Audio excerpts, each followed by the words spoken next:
అది సెంట్రల్ పోతున్నాను. ఫస్ట్ పోతున్నాను. నేను నా ఉద్యోగంలో నా ప్రమోషన్ కోసం గత 2 నెలల నుంచి చాలా ఇబ్బంది పడుతున్నాను. ఏప్రిల్ నెలలో ఆన్లైన్ ప్రేయర్ రోజు చెప్పాను, సాక్ష్యం చెప్పాను. అంటే ప్రమోషన్ వస్తుంది, దాంట్లో మళ్ళీ ఏజెన్సీ నుంచి బయటపడిపోవడానికి అవకాశం ఉంటుంది. మ్యాక్సిమం అంటే ప్రమోషన్ వస్తే కానీ అక్కడి నుంచి ట్రాన్స్ఫర్ అనేది చేయరు, ఏజెన్సీ నుంచి ట్రాన్స్ఫర్ అయితే అసలు చేయరు.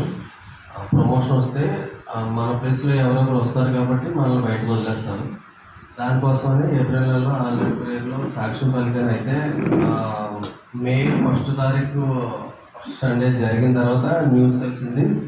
మధ్యలో ఇంకా అంటే మాకున్న 194 పోస్టులు ఉన్నాయని అది మళ్ళా మధ్యలో జూనియర్ అసిస్టెంట్లు వస్తున్నారు, దానివల్ల మీకు అవకాశం ఉండకపోవచ్చు అనేసి అన్నారు. ఆ టెన్షన్ అంతా మే నెల అంతా నాకు ఇంకా టెన్షన్గానే ఉంది. చివరి వరకు నా పేరు వస్తుందా రాదా, ఉంటుందా లేదా అనేది టెన్షన్ అంటాను. మే నెలలో లాస్ట్ ఆన్లైన్ ప్రేయర్లో కూడా ఆ రోజు నేను సుమారు ఒక 350 కిలోమీటర్లు జర్నీ చేసి ఆ రోజు ఉండిపోవాల్సి తర్వాత రోజు డ్యూటీకి వెళ్ళాలి, కానీ మళ్ళీ ఆన్లైన్ ప్రేయర్లో నేను సాక్ష్యం చెప్పాలి అనే ఉద్దేశంతో ఎలా అయినా సరే అనేసి తప్పకుండా వచ్చి మళ్ళీ సాక్ష్యం పలికాను. అప్పుడు డౌట్ అనేది చెప్పాను. ఆ డౌట్గానే ఉండిపోయి చివరి వరకు ఏప్రిల్లో జూన్ నెల 4వ తారీఖు ఆ రోజు అర్ధరాత్రి నైట్ 12 గంటలు 11:30కి లిస్ట్ ఇచ్చారండి. లిస్ట్ ఇచ్చేంత వరకు కూడా నా పేరు ఉంటుంది అనేది గ్యారంటీ లేదు. అంటే 180 నాది యాక్చువల్గా సీనియరిటీ లిస్టులో 152 పేరు అయితే రిజర్వేషన్ వాళ్ళు రావడం వల్ల నాది 184 పేరుకి వెళ్ళిపోయింది. కానీ 182 పోస్టులు తీసుకున్నారనేసి తెలిసింది.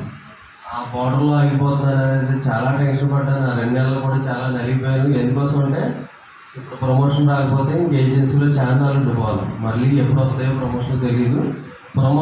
ప్రమోషన్ వస్తేనే ఏజెన్సీ నుంచి బయటపడతాం. దానికోసం చాలా ఇబ్బంది పడ్డాను. ఇంక దేవుని మీద ఆధారపడ్డాను. ఇంకా చివరికి అయితే కౌన్సిలింగ్ అర్ధరాత్రి 12 గంటలు కౌన్సిలింగ్ ఉంటుందన్నారు గూగుల్ మీట్లో. అప్పటికి నా పేరు ఉంటుందో లేదో తెలియకే నేను కౌన్సిలింగ్లో ఉంటే 11:30 లిస్ట్ పెట్టారు. దేవుని కృప వల్ల నా పేరు ఉంది. నా తర్వాత కూడా ఇంకొక 5 పేర్లు ఉన్నాయి. అప్పుడు రిలాక్స్ అయ్యాను. సూర్యోదయం అంటే 12:10 ఎప్పుడు తెల్లవారు పెడతారు వాక్యం. ఆ రోజు 12:10 పెట్టారు వాక్యం. భయపడుతుంది ఏదో వాక్యం అంటే ఎవ్రీడే ఆమె పెట్టిన వాక్యం చదువుతాను అనమాట. నేను ఆ వాక్యం చదువుకొని ఆఫీస్కి వెళ్ళినప్పుడు ప్రేయర్ చేసుకుంటాను.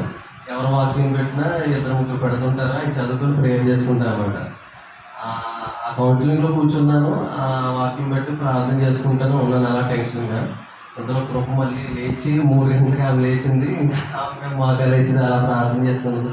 ఎన్ని పరిస్థితుల్లో ఈస్ట్ గోదావరిలో నాకు అంటే 4 జిల్లాలు కలిపి ఈస్ట్ గోదావరి 4 జిల్లాలు అయింది కదండి. దాంట్లో మన ఈస్ట్ గోదావరి రాజమండ్రి బోర్డర్లోకి వచ్చేస్తే కొంచెం టెన్షన్ ఉండదు అనుకున్నాను. కానీ నాకు చివరికి వెళ్ళేసరికి కాకినాడ ప్లేసులు కూడా ఫిల్ అయిపోవడం వల్ల కాకినాడలో వచ్చి రాజమండ్రి సరౌండింగ్స్ ఉన్నాయని తీసుకున్నారు. దానివల్ల కోనసీమ పోస్టింగ్ అలర్ట్ అయింది.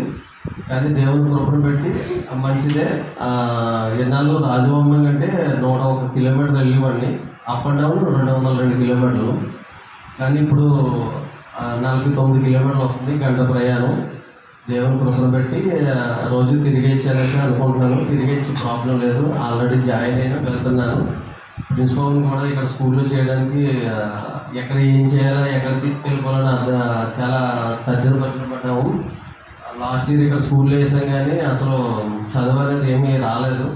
దానివల్ల ఇప్పుడు మళ్ళీ స్కూల్ మార్చుకోవడానికి మళ్ళీ నేను ఎక్కడికైనా వెళ్తే మళ్ళీ ఫ్యామిలీని తీసుకెళ్ళి వాడి స్కూల్ ఏమవుతుందని వచ్చింది. ముఖ్యంగా ఏంటంటే మళ్ళీ సన్నిధికి దూరంగా ఉండడం. అంటే నాకు ఒక ప్లేస్ అలవాటు అయితే ఆ ప్లేస్ నుంచి దూరంగా వెళ్ళడం చాలా కష్టంగా ఉంటుంది. దానికి చాలా ఇబ్బంది పడేవాడిని. దేవుని దయ వల్ల మొత్తం అంతా సక్రమంగా జరిగింది.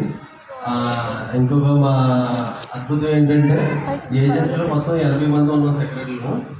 వాళ్ళందరికీ కూడా ప్రమోషన్ వచ్చినప్పటికీ ఎలక్షన్ డ్యూటీ ఉన్న వాళ్ళు ఒక 20 మంది ఉన్నారు. మిగతా వాళ్ళు 60 మందికి ఎలక్షన్ డ్యూటీ లేదు. ఎలక్షన్ డ్యూటీ లేని వాళ్ళు రిలీవ్ చేయమన్నప్పటికీ కూడా రిలీవ్ చేయలేదు. కానీ దేవుని కృపను పెట్టి నేను పై అధికారితో కొంచెం పరిచయం ఉండడం వల్ల నేను మాట్లాడుకొని మంగళవారం రోజు రిలీవ్ అయిపోయి బుధవారం జాయిన్ అయిపోయాను. కానీ మిగతా వాళ్ళు ఇప్పటికీ కూడా రిలీవ్ అవ్వలేదండి, చాలా ఇబ్బంది పడుతున్నారు. వాళ్ళ కూడా కోసం మీరు ప్రార్థనలో జ్ఞాపకం చేసుకోండి. దేవుడు ఇచ్చిన అవకాశాన్ని బట్టి ఎంతో రుణపడి ఉన్నాను. చిన్న సాక్షి దేవుడు దీవించింది కాక.